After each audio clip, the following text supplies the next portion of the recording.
Wonderful. Well, let me just begin by saying special greetings and a very, very happy new year. Hello, Richard. Good to see you. And really great to have those who have been able to join the call. We're going to be recording this call. And I know that we've had a number of requests from people for access to the recording. So we will obviously get a wider reach as a consequence. How wonderful is modern technology?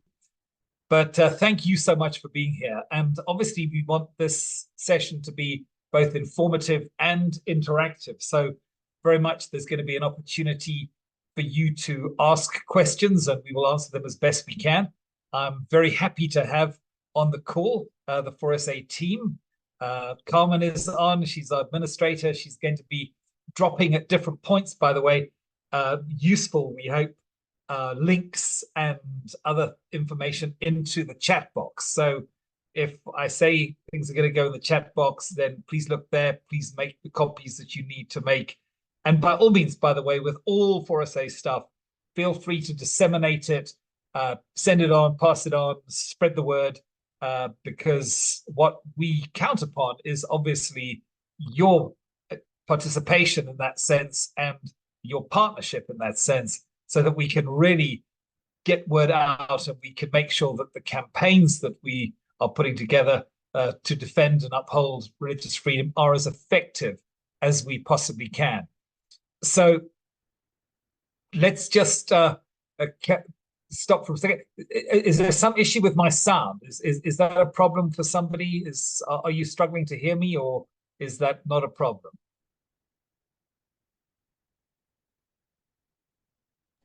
I can hear you clearly, Michael. Okay, perfect. Then I will continue. Yes. So again, let me introduce the great team. Liesl Pretorius, Mrs. Pretorius, who's just said she can hear me perfectly. She has this year, I'm delighted to say, been able to join the 4SA team on a full-time basis, and so she is now 4SA's head of legal.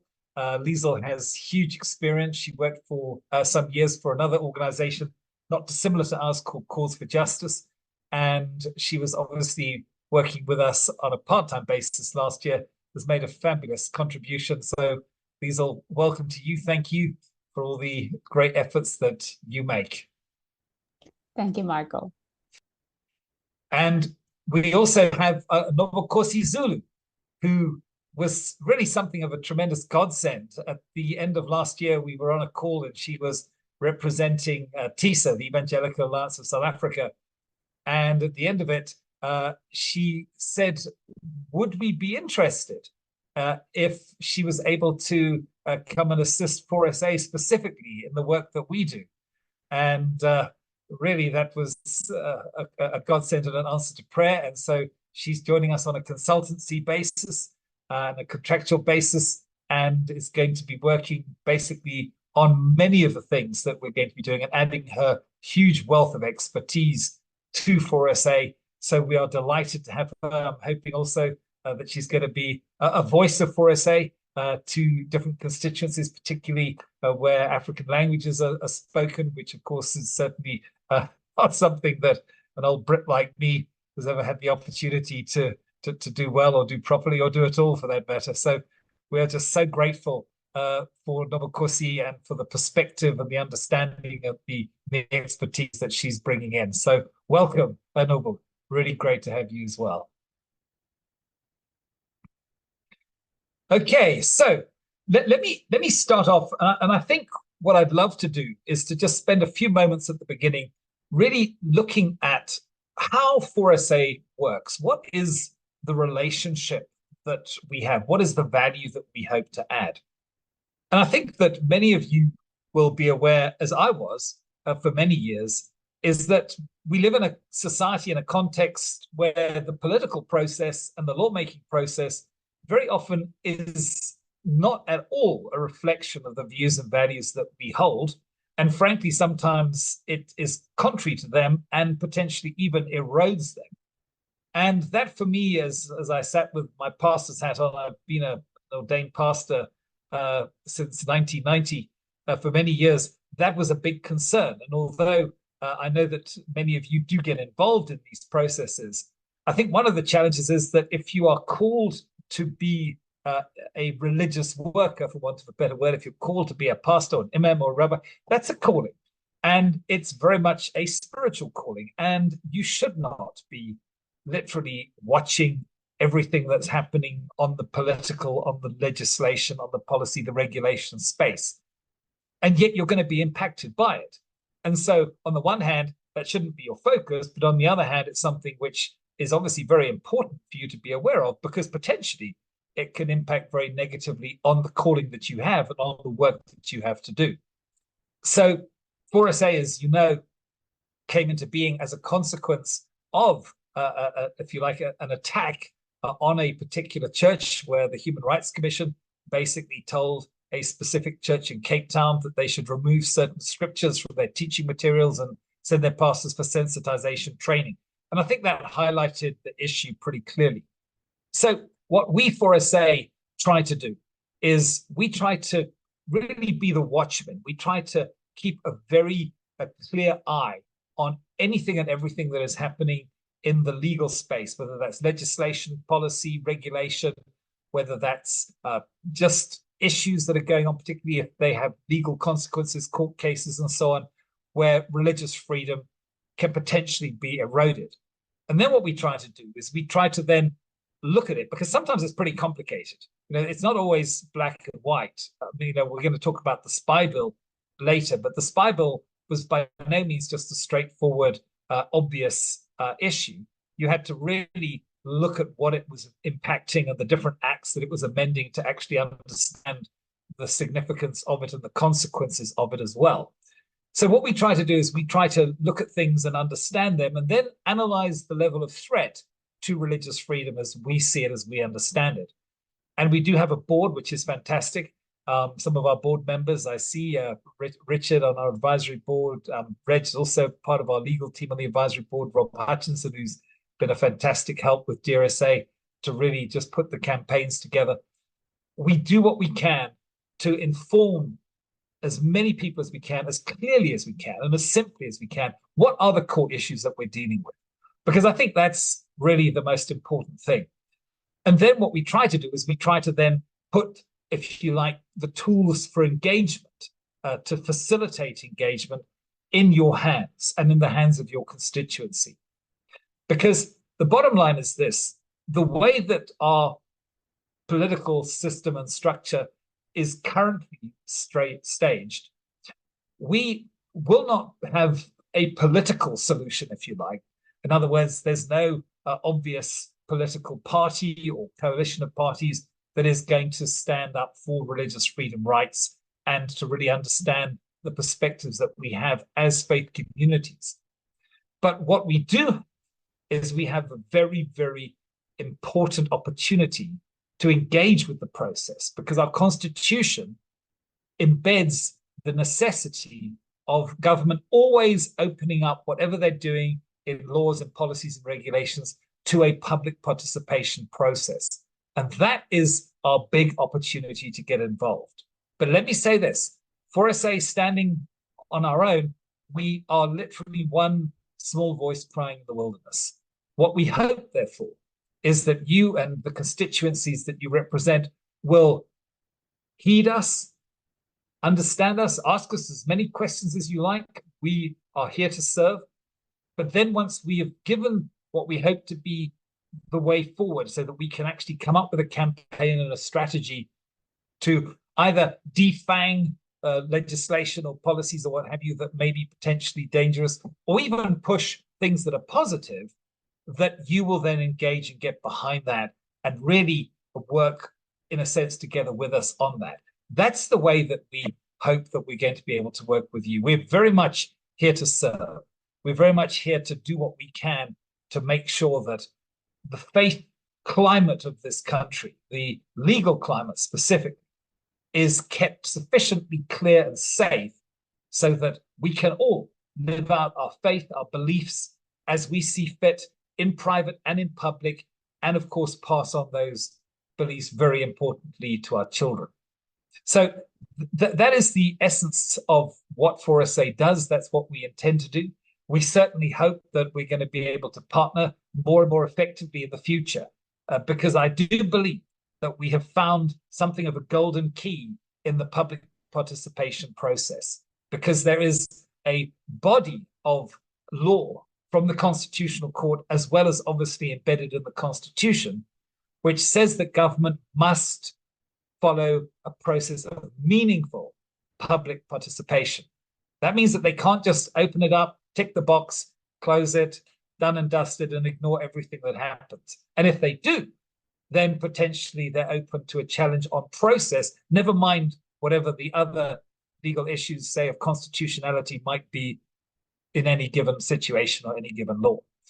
So it is therefore so important that when the opportunity comes to engage, we do engage, because to that measure, it's very much a numbers game.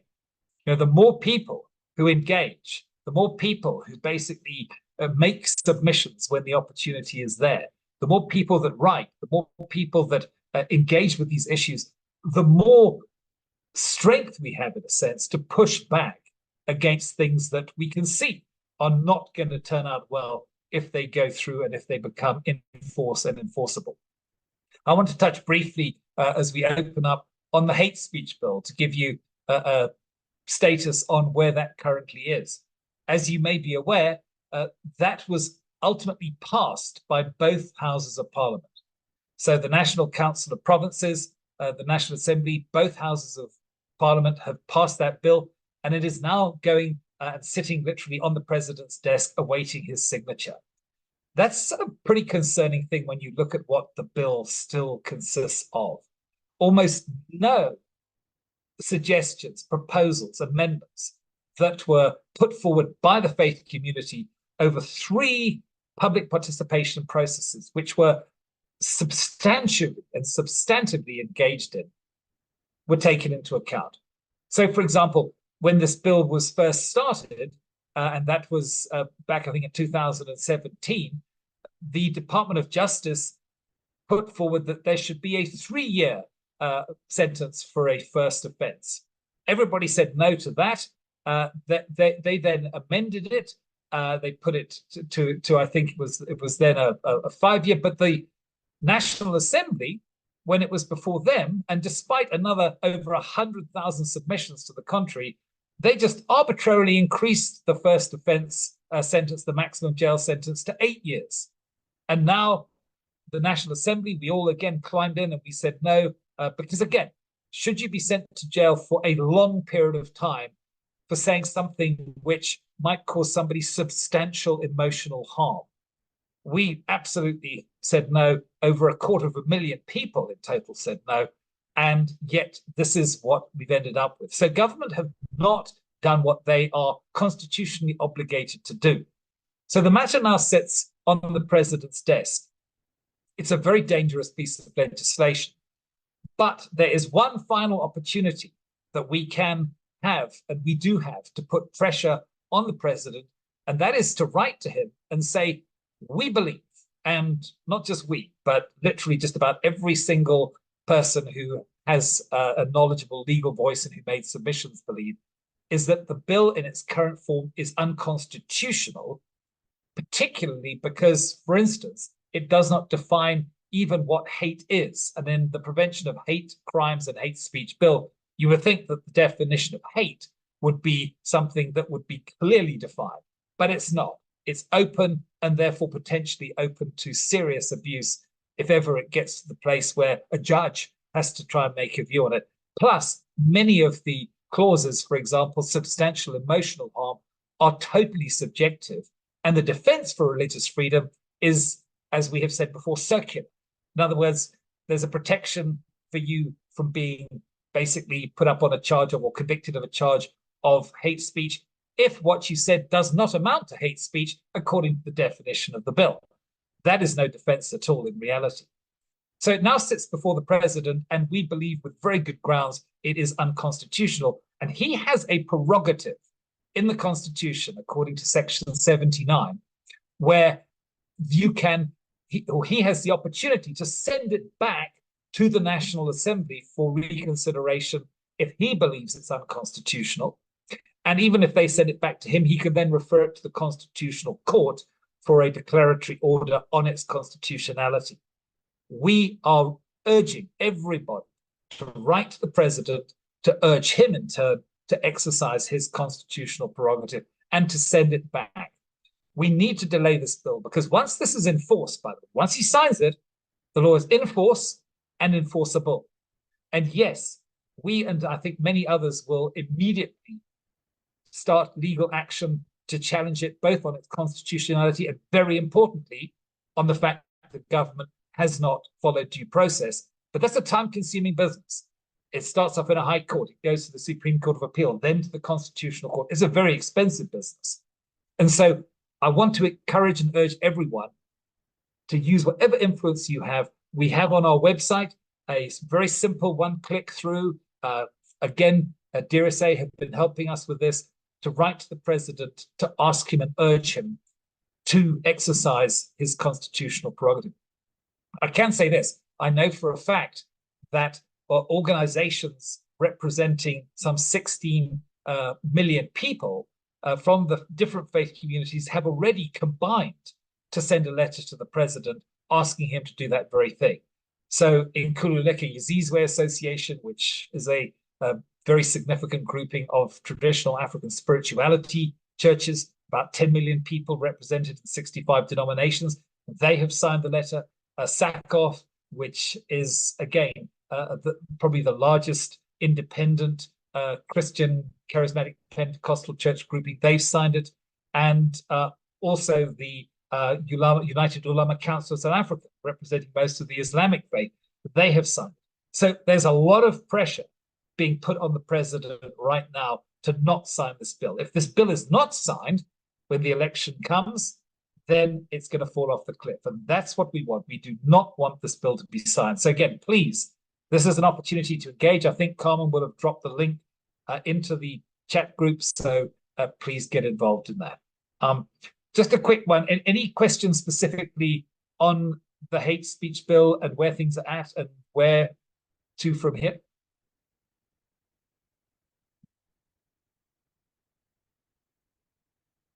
Don't see any hands going up, so I will continue.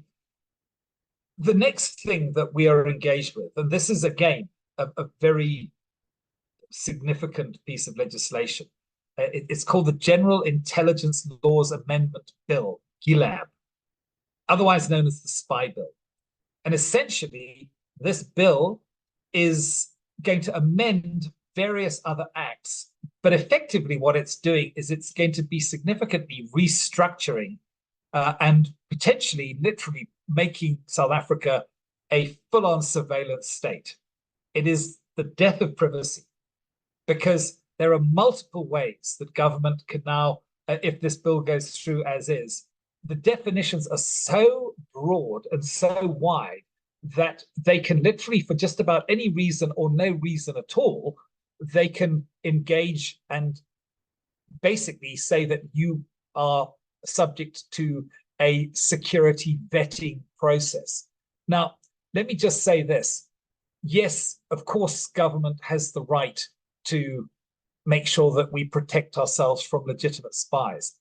But the way that this bill is structured, and we often say the devil is in the definitions, the way this bill is structured is it's so broad that it makes it so easy for anybody to be targeted for just about any reason whatsoever, or frankly, no real good reason at all.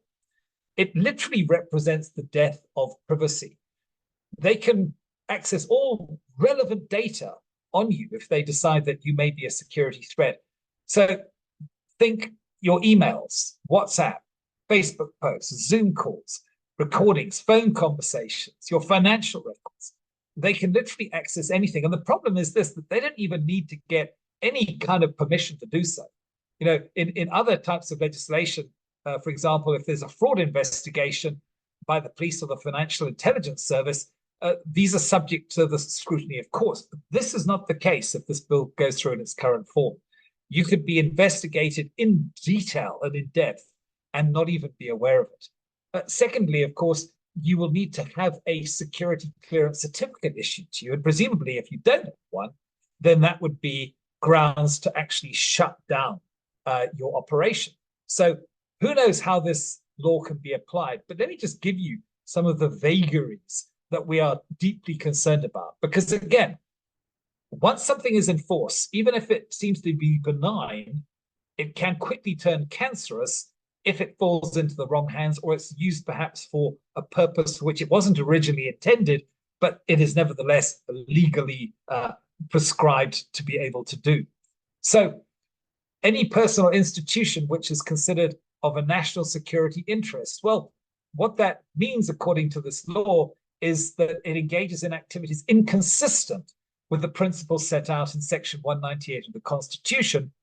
And among those is South Africa's resolve to live in peace and harmony.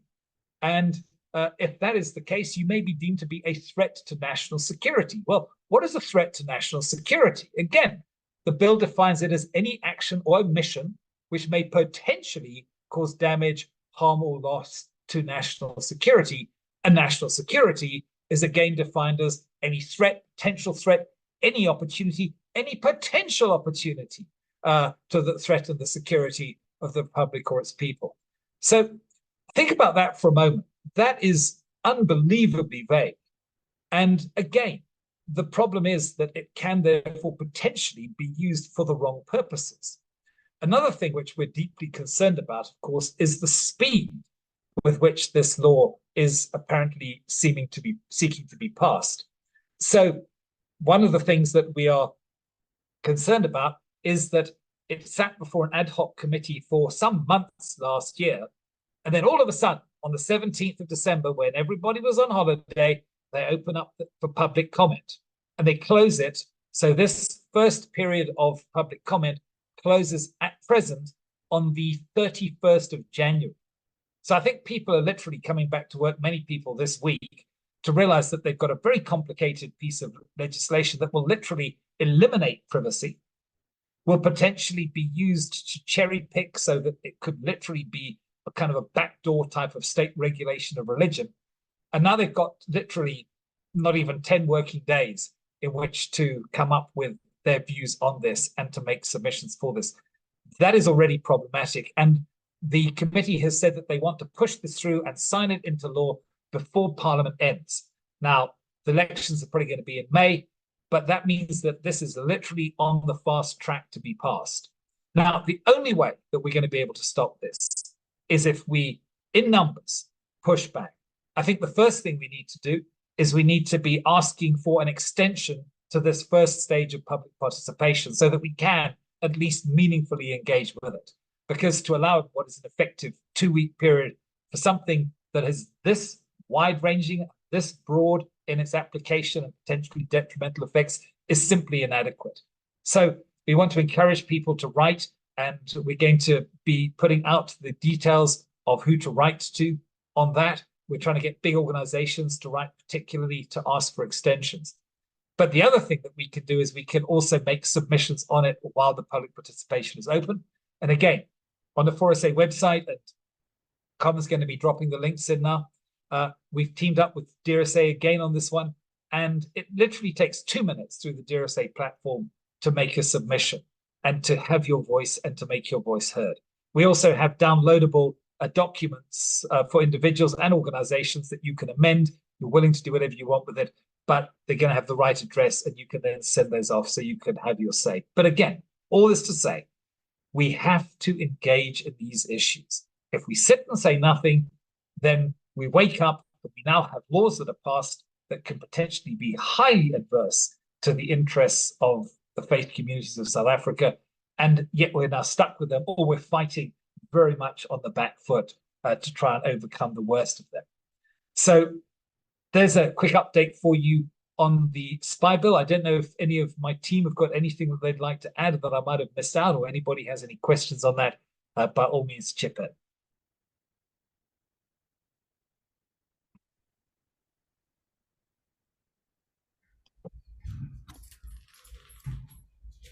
Rob? Yeah, Michael, hi. Thanks. That's a great summary of this spy bill. I received an email yesterday from the committee secretary or coordinator and they've acknowledged the just over 6,000 comments that have gone through dsafrica.co.za on GLAB.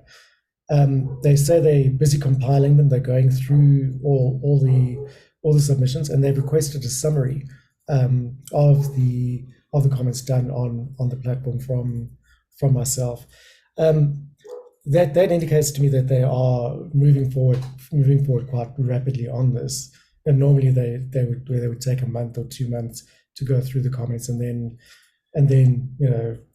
ask for additional information from me. But to ask for the information before the campaign's even ended is quite unusual. So I think requesting an extension is a great idea. However, we need to be very careful. First of all, to do it right away, if not today, because they seem hell-bent on a timeline. They have a timeline that they have to abide by. So if we can get something out from all organizations, people of importance, influential people, just to request and I wouldn't request a 2-month or 3-month extension. I mean, let's be reasonable and give them, say, 2 weeks at least, or 1 month or 2 weeks at minimum. Yeah. Just to hopefully they will actually listen to us. But yeah, that's just my concern about that. Thank you. Yeah, we did write immediately as soon as the public participation process opened. We wrote immediately as 4SA, and we asked for an extension until the end of Feb, because actually that amounts to 6 weeks. If you think that everyone's on holiday till about a couple of days ago. So yes, that's now the spy bill, very much front and center.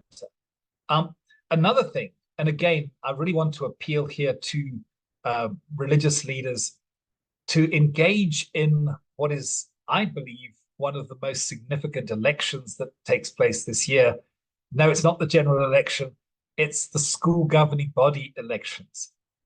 You know, I think we're all aware of the fact that, and those of us who've been involved in looking at what's been happening with CSE and the erosion of parental rights, particularly that is coming very largely through the education system, that we are literally in a battle for the next generation. And one of the big things that we have in our favor, I would say, is that the way that the South African education system works is we don't have state regulation. We don't have state education, rather. We have a participation, a partnership between the state on the one hand and the local school represented by its individual school governing body on another. And this was set up post-1996, and school governing bodies have got significant authority and power in the education system. So, for example, one of the powers and prerogatives they have is that they can select not the subject that is taught in the school, but the content that is used to teach the subject. So think about one of the major battlegrounds, which is, of course, life orientation and life skills. There's many people who do not agree with the very liberal view of sex and sexuality that is being pushed through the recommended content that the government prepared in association with UNICEF, for example. And here's the thing. School governing bodies do not have to accept what they're given. Government can't just say, here's the subject and here's what you need to use to teach it. They have to respect, and we fought this battle when CSE was introduced in 2019, they have to respect school governing bodies' prerogative to select the content for a subject. So think about that as just one power that school governing bodies have. They also have the capacity, for example, to appoint or to promote teachers. Again, I was horrified last year by a couple of stories that I heard. One was in a local high school quite close to me, where during so-called Pride Month, if you as a pupil left the classroom, you had to pick up a pride flag and walk with it wherever you went. And when you came back, you then had to put that pride flag back in its place of honor in the classroom. That, to me, is not education. That's ideological indoctrination. And I think many parents would think the same. Now, Obviously, if every parent in the school has a very liberal view of that type of thing, well, then the school governing body would probably reflect that, and that would then become the ethos of the school. But for many schools, that is not the case. And that is why it is so important as parents, the parents who have children in public schools, get involved in the school governing body. Get yourself on the school governing body, because for 3 years, and the elections are in March. Again, Carmen is going to drop a link so that you can see some of the materials that 4SA has produced to help people understand this. But it's a 3-year term. Think what could happen or not happen if people of faith, of conservative values, were able to take control of the school governing bodies in our public school system. We're talking about some 10, 11 million children that are involved in that system. And make sure that the liberal, almost brainwashing that is being pushed by the Department of Basic Education simply does not get into the school system. And let me tell you, it's coming in, and it's coming in fast. One of the things, just to give you an example, we were involved with at the end of last year. We went to a meeting with the Department of Basic Education that was actually led by representatives of the Islamic faith, but it also included TISA were involved, and SACOF were involved, and the African Traditional Spirituality Churches were involved. And we put together literally a 36-page comprehensive document expressing concerns with a particular training that is now being rolled out. It's called the Early Childhood Education Toolkit. And effectively, what this toolkit does is it teaches teachers to teach little children. We're talking about pre-primary, primary school, 3, 4, 5, 6, 7, who have no way of processing the information that they're given. Basically, a full spectrum of gender ideology. So one example would be that they're being told, for example, teachers are being told to say to children, we're not going to use he and she anymore, because you cannot tell the gender that somebody is simply by looking at them. That's not something that I think most parents would be happy with. They're telling little children, your parents and your community, probably your faith community, may have told you that there are only male and female, but that is not true. They are not telling you the truth, and they are holding you back in life. Now, this is being trained. Teachers are being trained in this to implement this in the classroom. And so we went to the DB and we basically said, stop it, because parents need to know what's going on. Parents need to understand it. This is going to be taught, okay, if everybody's happy and everybody agrees, but if not, then there should be no place in our education system for government to simply push one single ideology throughout the public school system, least of all in the most vulnerable groupings of all in the pre-primary and primary stage. So again, it is a numbers game, and it is so important that we engage in this. And that is why these school governing body elections are so important, because we need to encourage people with right minds and right hearts to get involved, serve on their school governing bodies. I think what a difference that could make over a 3-year period. And if you're not prepared to stand, at the very least get involved and vote for somebody who will. And we need the word to get out there, because these elections take place in March. So March this year, not far away, 6 weeks away, these elections will start to take place. They take place during the month of March. And we really want to encourage as many people as possible to get parents with kids in public school education and get them involved and engaged in the school governing body election. So again, I'm just going to pause for a moment. If I've left anything out, if the team could just jump in and add in if there's anybody got any questions on that. But we have got links for you on the 4SA website. There are a couple of really good documents like how to get involved, what are the benefits that school governing bodies actually bring, and how they can protect and promote parental rights particularly. Have a look. There's a couple of videos to watch too. So any questions, anybody?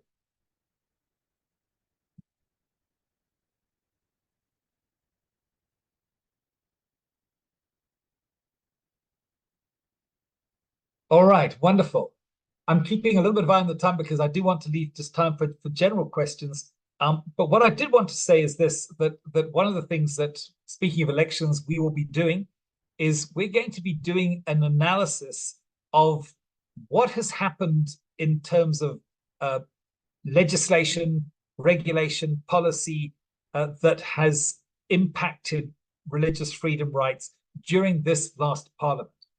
And the lovely thing is about public participation is you can actually see where everybody stands. It's not like speculation, because they actually vote for things when laws go through or laws are passed, or a committee is comprised of members of different political parties, and they will then vote yay or nay or whatever it is on the specific issues that they are considering, particularly when legislation is before Parliament or regulations are before Parliament. And we're going to do an analysis to see how did people vote, because I think it's important when we come to electing those people who will rule over us, that if we are a people of faith, which everybody on this call I'm sure is, how does our government respect that? How do they view our right to religious freedom? Do they support it? Do they endorse it? Do they really value it? Or have they perhaps, maybe even unintentionally, but have they perhaps even taken actions that have eroded or potentially eroded that right to religious freedom? And that might be helpful for people when they come to consider how or for whom they may be voting in the next election. So we, for SA, we're politically neutral, and this process is a politically neutral process. We're not going to come up with any recommendation or view. We're just going to say, this is what the laws were. This is what the impact on religious freedom was or has been or could have been. And here's how the different parties voted. So we hope that's going to be a help to you. The other thing I want to say, and I'm just going to close with this, is that people on this call, you may well have broader constituencies. You may be representing your constituency, you're here in person, but you may have a broader network of churches or relationships. If you would like for SA to engage with you, with your constituency, with your network, we're very happy to consider how we could perhaps set up a Zoom call. And so we can actually unpack the types of things that we're dealing with and to answer questions on a broader basis. So please take that as your free offer for being on the call. It's a free offer anyway, even if you're not on the call. But by all means, we need to reinforce the partnership. We need to get the information out. We need to get as many people understanding and engaged in these issues as possible, because when enough people speak up, that is when our voice becomes loud, and government must ultimately listen to the voice of the people. So just want to leave you and encourage you with that. So let me just conclude my official formal presentation and throw it open to whatever questions anybody may have. And I want to invite the 4SA team, obviously, to engage and to contribute whatever expertise and views you may have. Thank you. This is Michael Swain of 4SA. Remember to like and share this video, and then click on the subscribe button to make sure that you never miss our video updates on vital religious freedom issues.